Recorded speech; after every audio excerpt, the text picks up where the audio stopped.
بسم اللہ الرحمن الرحیم۔ پروگرام دا رپورٹر میں صابر شاکر اور چودھری غلام حسین صاحب کی طرف سے السلام علیکم۔ ناظرین، آج کل پولیٹیکل ڈیولپمنٹ سے تیزی سے ہو رہی ہیں کہ اس میں ضروری تھا کہ ہم کسی اہم ترین عہدیدار سے بات کریں، اور ہم نے زحمت دی ہے جناب وفاقی وزیر، سینئر وفاقی وزیر بلکہ اسد عمر صاحب، اور وزیر سے زیادہ ان کی اہمیت یہ ہے کہ وہ پاکستان تحریک انصاف کے بھی بہت اہم ترین رہنما ہیں، اور خاص طور پہ وزیر اعظم عمران خان صاحب کے بھی بہت کلوز، پھر پی ٹی آئی کے اہم ترین اور کور کمیٹی جو مختصر سی ہے اس میں بھی، تو ان سے ذرا گفتگو کرتے ہیں۔ السلام علیکم سر۔ جی وعلیکم السلام۔ اچھا سر، یہ بتائیے کہ لگ رہا ہے کہ پاکستان تحریک انصاف کا اب جو نیریٹو ہے اور جو سارے کی ساری اب توجہ ہے وہ پچھلے 3 سال سے جو ایک احتساب اور مافیاز اور ان کے خلاف ایک بہت زیادہ نیریٹو لے کے چل رہے تھے، اس کو ذرا پیچھے کر دیا ہے، اور اب ہے کہ گورننس پہ زیادہ سے زیادہ توجہ دینی ہے اور محاذ آرائیاں ذرا کم کرنی ہے۔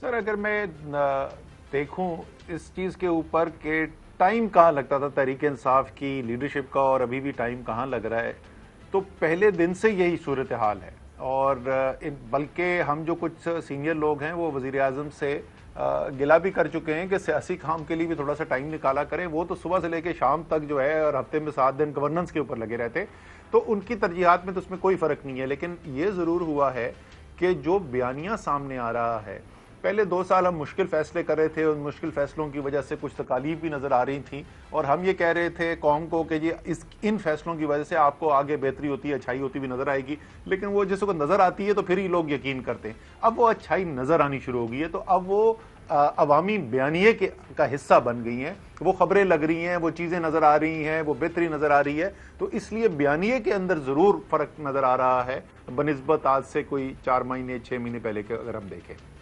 جی چوہدری صاحب۔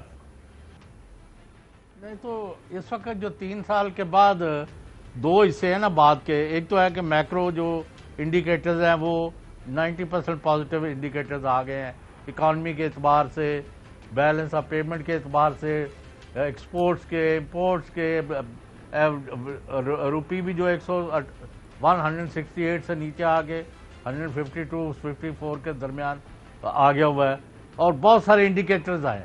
دوسرا ہے عوام کا، اور وہاں تک ابھی کچھ چیزوں کی کمی نظر آئی ہے، پرائسز میں قیمتیں تھوڑا بہت سٹیبل آئی ہوئی ہیں، لیکن عام آدمی نے پرسپشن جو ہے اس کا ابھی تک اس گورنمنٹ کا یہی ہے کہ یہ عوام دشمن گورنمنٹ ہے، اور اس کی پالیسیوں میں عوام کا کوئی حصہ نہیں۔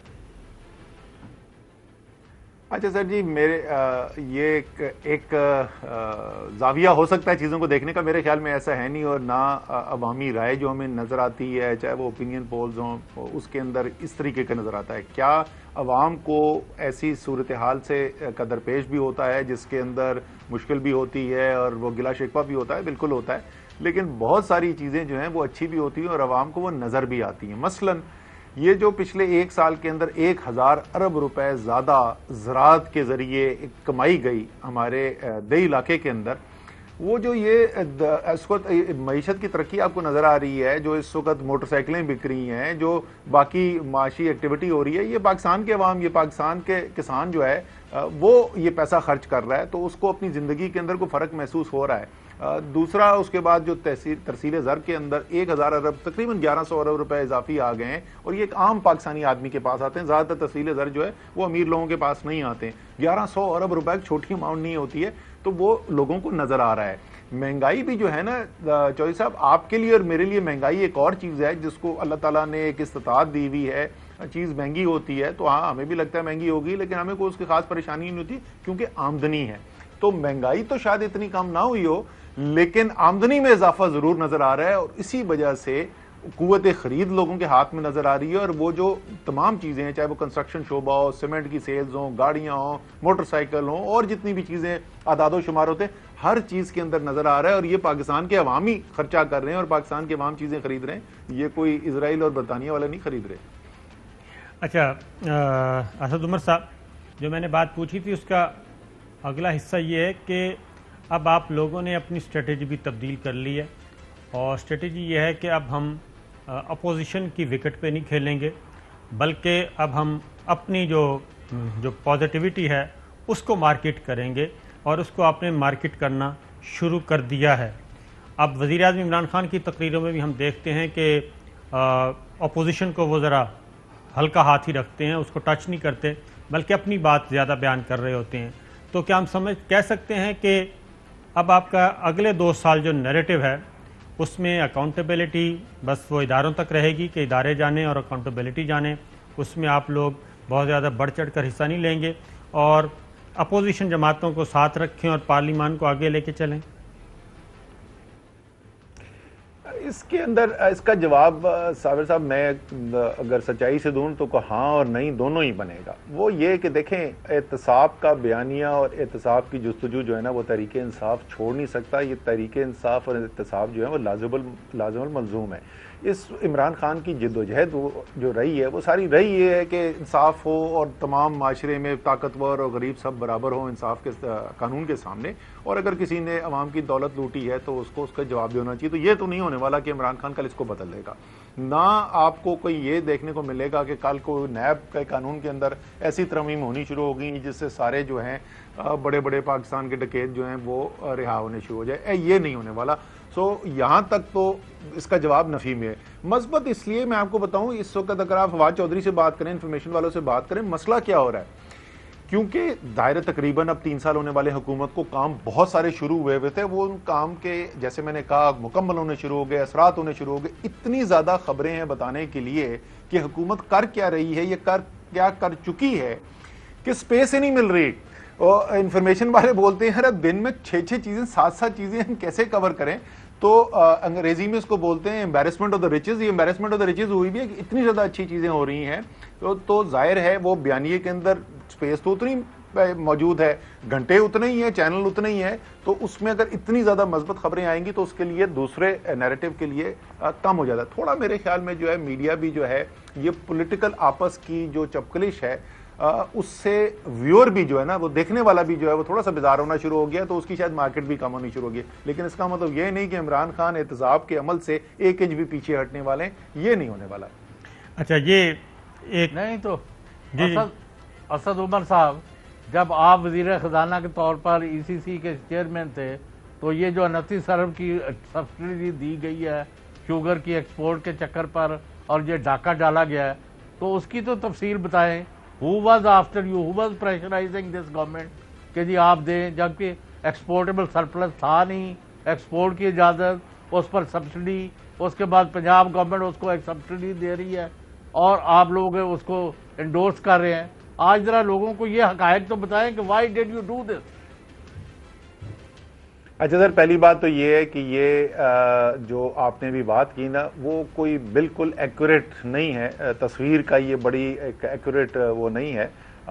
وفاق نے سبسڈی نہیں دی، اور یہ ہماری پہلی حکومت تھی جس میں وفاقی حکومت نے شوگر ایکسپورٹ کی سبسڈی دینے سے انکار کر دیا۔ اور آپ صحیح کہہ رہے ہیں، اس وقت میں جو ہوں ای سی سی کا چیئر ہوتا تھا اور میں نے ہی انکار کیا تھا، اور ظاہر ہے وزیر اعظم کا فیصلہ تھا تو اس لیے ہم نے انکار کیا تھا۔ اس کے بعد صوبے نے سبسڈی دی، صوبے کو کوئی انڈورسمنٹ کی ضرورت نہیں ہے، نہ انڈورسمنٹ وفاق نے کی، نہ ان کو کسی انڈورسمنٹ کی ضرورت ہے، وہ ان کا اپنا فیصلہ تھا، اس کا وہ کیوں جو بھی اس کی منطق ہے وہی بتا سکتے ہیں۔ ایکسپورٹ کے اوپر یہ میں پہلے بھی بیان کر چکا ہوں، میں دوبارہ بیان کر دیتا ہوں۔ دیکھیں جس وقت ہمارا سال ختم ہوا ہے وہ والا 2018-19 کا شوگر کا جو سیزن ختم ہوا ہے، تو ہمارے پاس اس وقت گوداموں کے اندر 10 سے 11 لاکھ ٹن چینی تھی۔ ہمارے اسٹریٹجک ریزرو کہے جاتے ہیں 2 مہینے کی جتنی کھپت ہے اتنے اسٹریٹجک ریزرو ہونے چاہیے، جو 4.5 لاکھ ٹن مہینے کی کھپت ہے، 9 لاکھ ٹن کا اسٹریٹجک ریزرو بنتا ہے، اس سے زیادہ تھا سیزن ختم ہوتے ہوئے۔ شوگر کی کمی کوئی نہیں تھی، ہاں کارٹیلز نے آپس میں مل کر گینگ بنا کر جعلی سٹے بازی کر کے قیمت ضرور بڑھائی، یہ ضرور ہوا۔ پریشر کن کا تھا؟ ظاہر ہے جس کا فائدہ ہوتا ہے وہی پریشر ڈالتا ہے، اور کس نے ڈالنا ہے؟ جو پریشر ڈالنے کی کوشش کرے تھے وہی ڈالنے کی کوشش کرے تھے جنہوں نے اس سے فائدہ اٹھانا تھا۔ اچھا اسد صاحب، یہ آپ سے جو میں بات پوچھ رہا ہوں اس میں یہ ہے کہ اب آہستہ آہستہ ہم دیکھ رہے ہیں کہ اچھی بات ہے، میں اس کے خلاف نہیں ہوں کہ محاذرائی ختم۔ پہلے مرحلے پہ پاکستان تحریک انصاف نے پیپلز پارٹی کے ساتھ سیز فائر کیا اور اس کے ساتھ ایک انڈرسٹینڈنگ ہو گئی کہ ہم نے اس حد سے آگے نہیں جانا، اور وہ ہمیں نظر آ رہا ہے۔ اب اگلے مرحلے میں مسلم لیگ نواز، خاص طور پہ شہباز شریف صاحب بھی قومی دھارے میں آ چکے ہیں خاص طور پہ، اور اس کا ہمیں ایک ملا مظاہرہ ہوا کل سپریم کورٹ روم میں، جب وفاق نے اپنی درخواست واپس لے لی، شہباز شریف صاحب نے پنجاب سے واپس لے لی، اور دوسرا سینٹ میں اسٹینڈنگ کمیٹیز کا انتخاب ہونا تھا، اس میں کل بھی ان کے 2 سینیٹرز جو ہیں قائمہ کمیٹیوں کے چیئرمین بنے، آج بھی بنے، عرفان صدیقی صاحب، ساجد میر صاحب، مولانا فضل الرحمان صاحب بھی اس پروسیس میں شامل ہو گئے جو کہ بالکل کٹی کر کے بیٹھے تھے۔ تو اب مسلم لیگ نواز شہباز شریف کے ساتھ معاملات آگے بڑھیں گے؟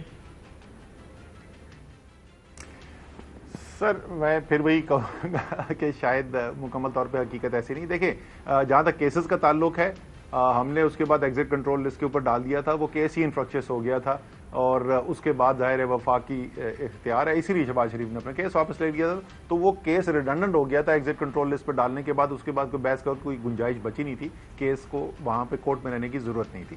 ہمارے خیال میں شہباز شریف صاحب کا باہر جانا نہیں بنتا تھا، ہم نے وہ فیصلہ کر لیا۔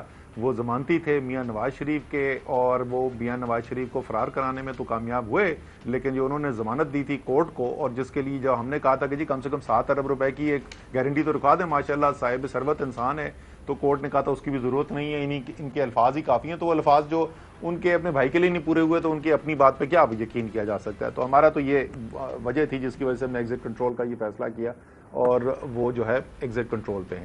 جہاں تک کمیٹیز کا تعلق ہے سر، یہ وہ تو ایک بندہ ہوا فارمولا ہے، قومی اسمبلی کے اندر بھی یہی ہوا، اور یہ قومی اسمبلی کے اندر جب کمیٹیز بنی تھیں تو اس وقت تو احتساب عروج پہ تھا، لیکن جتنا حصہ ہوتا ہے جس کسی بھی پارٹی کا، وہ لوگ اس کے اندر حصے دار ان کو پھر ملتا ہے، کمیٹیز ملتی ہیں، اس میں تو ان سے پوچھنے کا سوال ہوگا کہ تو میں یہی کہہ رہا ہوں نا کہ ہمیں ہمارے پاس جو اطلاعات ہیں، شاید چوہدری صاحب کے پاس بھی ہوں، کہ بڑے بزرگوں نے سمجھایا ہے کہ سب کو کہ اتنا زیادہ نہ لڑیں کہ بالکل ہی معاملات خراب ہو جائیں، پارلیمان جو ہے وہ بے توقیر ہو جائے، اور بس اپنے معاملات کو سیدھا کر لیں، اور اس کا اثر جو ہے وہ پاکستان تحریک انصاف نے بھی لیا، مسلم لیگ نواز نے بھی لیا، پیپلز پارٹی نے بھی لیا، تو اس لیے کو ماحول اچھا ہمیں نظر آ رہا ہے۔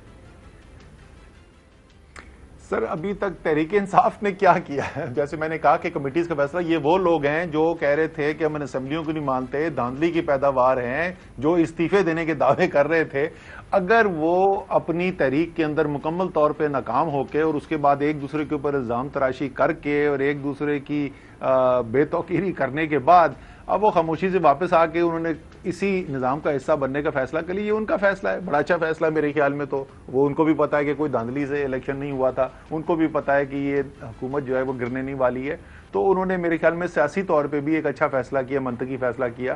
ایک نواز شریف نے اور مریم نواز نے ان کو چڑھا دیا تھا ایک ڈگر کے اوپر جدھر کامیابی مل ہی نہیں سکتی تھی، وہ ویسی ناکامی ہوئی جیسے ہونی تھی، جیسے ہم پہلے دن سے بتا رہے تھے۔ تو اب انہوں نے اپنی جو حکمت عملیہ بدل لی ہے، بڑا اچھا انہوں نے فیصلہ کیا، لیکن تحریک انصاف نے ان کو دیا کیا ہے؟ ہماری حکمت عملی میں کیا فرق ہے؟ دیکھیں کبھی بھی عمران خان نے یہ نہیں کہا کہ ہم خود احتساب کریں گے۔ احتساب جی میں صرف مکمل چھوٹا سا پوائنٹ ہے، میں مکمل کر لوں کہ یہ ادارے آزاد ہیں، اور آپ کو پتا ہے ان اداروں کی جو کارکردگی ہے اس سے ہم کو بہت زیادہ خوش بھی نہیں ہے، لیکن وہ آزاد ادارے ہیں۔ عمران خان جو ہے وہ اداروں کے کام کے اندر، آئینی کام کے اندر مداخلت نہیں کرتے، نہ پہلے کی تھی نہ بھی کر رہے ہیں۔ اچھا، ایک زبیر صاحب نے ایک بات کی ہے، کہتے ہیں کہ این آر او کے اگر 100 صفحے ہیں نا این آر او کی کتاب کے، تو 95 صفحے جو ہیں وہ گورنمنٹ این آر او دے چکی ہے، اور 5 صفحے رہتے ہیں صرف، اور میرا خیال ہے وہ شہباز شریف کی واپسی کا کہہ رہے تھے یا کیا کہہ رہے تھے، ذرا سن لیں۔ ان کی طرف سے اپیل واپس لینا نئی بات ہے، ان کی طرف سے تو، کیونکہ یہ تو ایک این آر او کی اتنی موٹی کتاب ہے جس کے تقریباً اگر 100 پیجز تھے 95 یوز کر چکے ہیں این آر او دے کے، لیکن بولنے کے لیے ایک چیز ہے، میں این آر او نہیں دوں گا، تو اب یہ این آر او نہیں ہے تو یہ ایکسپلین کریں گے۔ یہ اسد صاحب آپ نے سن لیا، وہ کہتے ہیں اچھا اچھا، آپ کو پتا ہے کہ مسلم لیگ نون کے اندر جو ہے وہ اب کوئی چھپے تو ہے نہیں دھڑے، وہ تو بالکل کھل کے آپس میں ایک دوسرے کے ساتھ دست و گریباں ہو چکے ہیں، اور جو دونوں دھڑے ہیں وہ اپنی اپنی حکمت عملی کا بڑا کھل کے اظہار کر چکے ہیں. تو اگر شہباز شریف صاحب کے لیے کوئی چیز اچھی ہو گئی ہے، چاہے وہ کسی نے بھی کی ہے، تو مجھے اس میں کوئی شک نہیں کہ مسلم لیگ نون میں بہت سارے لوگ ہوں گے جن کو بڑا دل برداشتہ ہوئے ہوں گے یہ دیکھ کے کہ شہباز شریف کے لیے کوئی اچھی چیز ہو گئی ہے. تو ان کی پارٹی کی اندر کی لڑائی ہے، اس پہ ہم کیا کامنٹ کر سکتے ہیں؟ یہ تو وہ مسلم لیگ والے خود ہی اس کا جواب دیں گے. اسد عمر صاحب، 2-3 چھوٹے چھوٹے سوال ہیں. ایک تو شہباز شریف صاحب نے ایک انوکھے اور نئے ایک اس کو چکر دے کے ایک نئے نام سے این آر او مانگا ہے آپ سے. بڑا واضح طور پر انہوں نے ٹیلی ویژن پر انٹرویو دیا ہے. ایک تو صابر شاکر صاحب کو وہ دکھائے، وہ اسد عمر صاحب کو دکھا کے اس کا پوچھے. اور نمبر 2 یہ بتائیں اسد عمر صاحب کہ عمران خان صاحب بھی پازیٹیو ہے، آپ بھی پازیٹیو ہے، اور آپ کی لائٹ بھی جو ہے وہ پازیٹیولی کاسٹ ہوئی ہے گورنمنٹ کی. اگلے 2 سال کے نتیجے میں آپ کیا کریں گے کہ ملک میں کیا کوالٹیٹیو کوانٹیٹیو چینجز آئیں گی کہ آپ ایک بڑی اکثریت لے کے دوبارہ اقتدار میں آ جائیں گے؟ پہلے وہ آپ کلپ دکھائیں گے یا میں اس کا جواب دے دوں ابھی؟ پہلے چلیں پہلے کلپ دیکھ لیں. جی، Confrontation is not our path. It has to be consultation. اس کے بغیر یہ ملک آگے نہیں چل سکتا. ایک ریکنسلیشن، ایک نیشنل ایک طے کر لیں، ایک نیو سوشل آرڈر. تو جتنے بھی ریلیونٹ جو انسٹیٹیوشنز ہیں ان کے ساتھ باہمی مشاورت کے ساتھ مل کر آپ ایک روڈ میپ کارو آؤٹ کر سکتے ہیں. آج بھی یہ پاسبل ہے، اٹس نیور ٹو لیٹ. اس کے لیے نواز شریف صاحب will be more than ready, I guarantee you. تو اسد صاحب آپ نے سن لیا کہ وہ نیشنل بھی کہہ رہے ہیں، ریکنسیلیشن بھی کہہ رہے ہیں.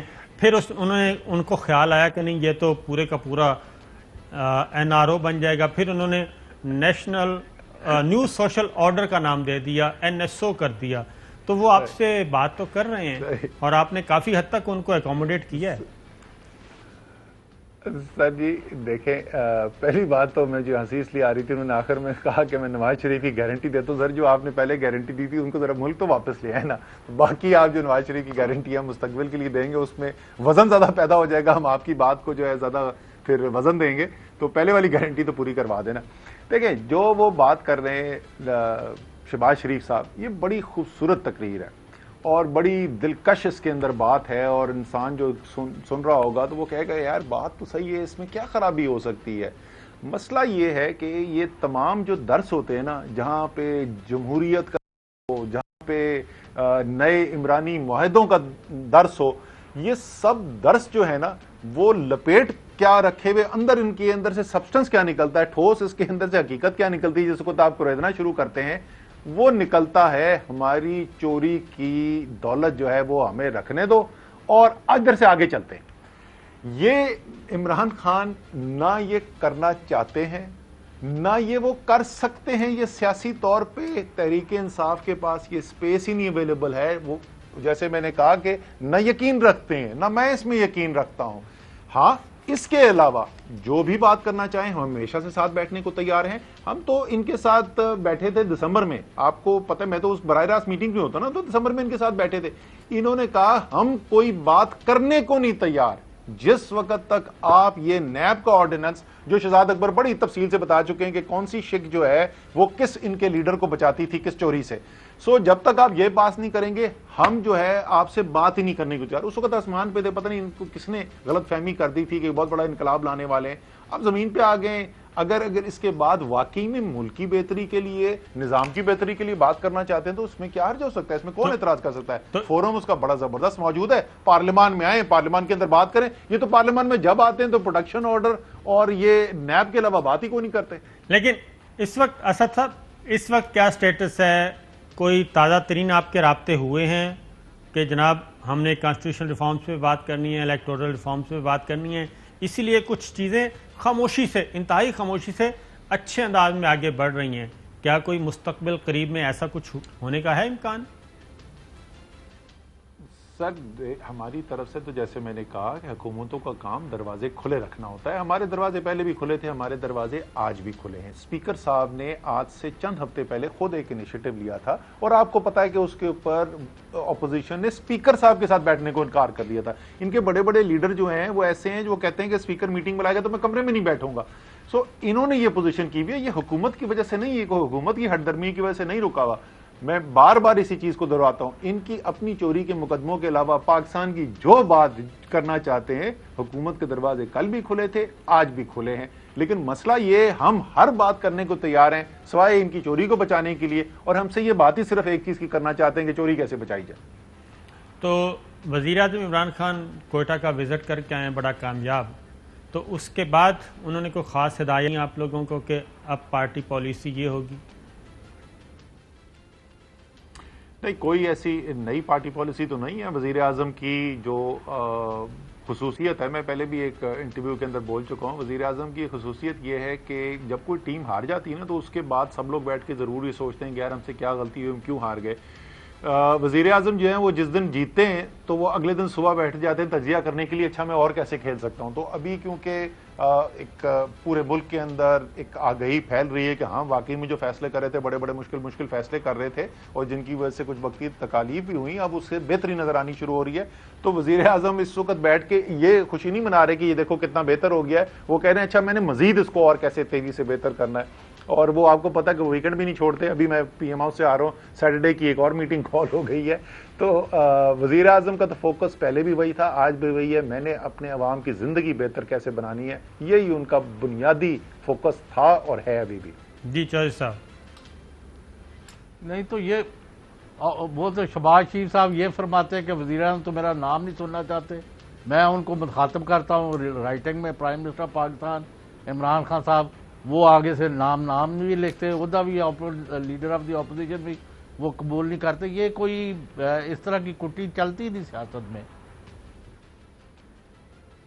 سر ایسا ہے نہیں. دیکھیں میں یہ رشتہ شروع کیسے ہوا, بولے